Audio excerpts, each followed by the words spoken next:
Seattle ProWash says marketing matters more. It just comes down to the number of leads, and your closing ratio determines how many jobs you put on the board. 100 leads a week at 50 closing percent is better than 20 leads a week and 90% closing rate, which 100% I agree with you. A lot of times for most people, they have a decent close rate, and their biggest thing that they need to work on is their lead flow.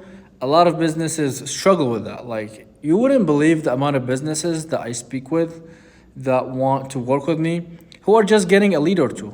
And this has been the case for literally 5-6 years. And some of them, like, it's their second generation taking over the business. So their dad has been doing it for 30 years, and now the son is involved.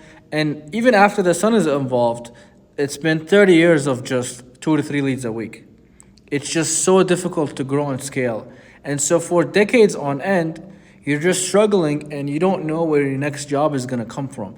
This is no way to live, guys. No way to live. You really have to take things seriously, and you really have to step it up and take ownership and say, if other businesses came after me and they're scaling higher than me, then it must be something wrong that I'm doing. It's not the market, it's not the leads, it's not anybody's fault but yours. When you say something like that, it gives you ownership of the problem. That means you can go out there and confront the problem and solve it. And for example, the contractors that are working with me currently, they came to me in that same situation. They went from doing 10, 15K a month to doing 6 figures a month. And the biggest difference between you and them, if you're somebody that is only getting 2 or 3 leads a week, is that they decided to take action. And whenever you take action, don't expect the results to be immediate, guys. Sometimes it takes a while. And you taking action could mean these years of trying things out until things work out. Like, a good amount of my clients, guys, have worked with 3 or 4 or 5 different marketing agencies before working with me.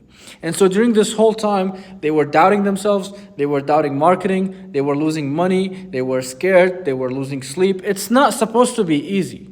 But I promise you, if you try over a long enough time horizon, you will eventually scale your business, and you will eventually create systems, and you will figure out what doesn't work through trial, and then eventually succeed and grow.